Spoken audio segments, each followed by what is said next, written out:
So the next case study is Bethany Mattek-Sands.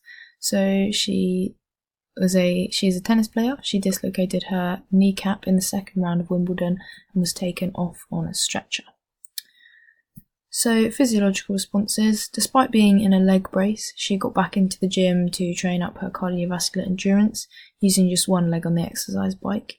She was also working on her upper body strength. Once the brace is off, she can then start working on strengthening her knee, getting physio on it as well as easy gym sessions.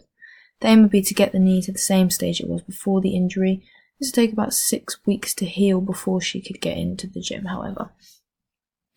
So, psychological responses: denial might not have been present due to the excruciating pain she was experiencing. Sort of wouldn't have crossed her mind to be like, I'm not injured, because obviously she was in such pain she knew she would have been.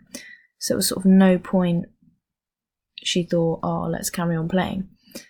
Anger would be a very obvious emotion felt by Bethany due to being knocked out of Wimbledon as a result. She would have been very angry with herself for letting this happen.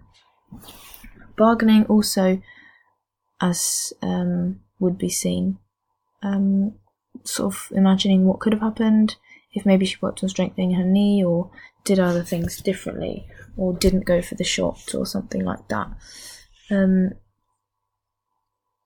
She may think that her injury isn't as serious as it's made out to be after the diagnosis, so she might sort of be like, oh no, it's not that bad, I feel fine.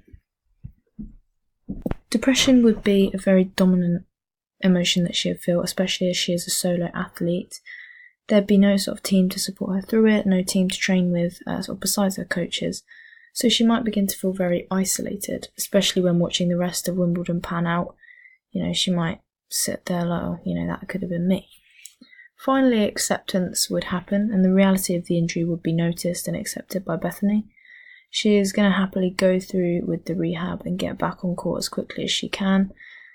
Obviously, as a professional athlete, you've got to have quite a positive mental attitude.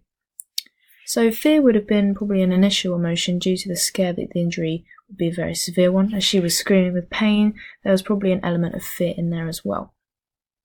She'd be frustrated at herself and the fact that she can't play, and then anxiety would be present as well as stress about the sort of severity of the injury before diagnosis, and then sort of continued anxiety throughout the recovery, potentially. When she returns from the injury, there may still be some stress and anxiety due to not wanting to become injured again.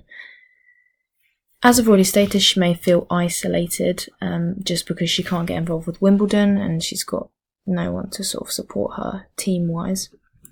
Depression has already been discussed, but she might also suffer from a lack of confidence upon returning from injury. She won't want to injure herself again, so she might be a bit cautious when going for shots when she's back in training. She's going to be very tender on the knee. She will also suffer from lack of motivation, especially as she wants to get back into the top 100. So just quickly, wanting to get back into the top 100 is her setting goals as a response to treatment, so that's how she's responded to it. This is sort of getting her through. So she's going to need plenty of motivation to do this. As a result of this, I'd recommend for her to use imagery as a recovery strategy, sort of helping her to stay within the game in a mental aspect, making sure she is picturing herself in certain scenarios, what she would do. Also, I would say she could keep a diary to channel her thoughts and feelings, which could make her feel less isolated as a solo athlete, sort of getting the emotions out there while she's going through her injury.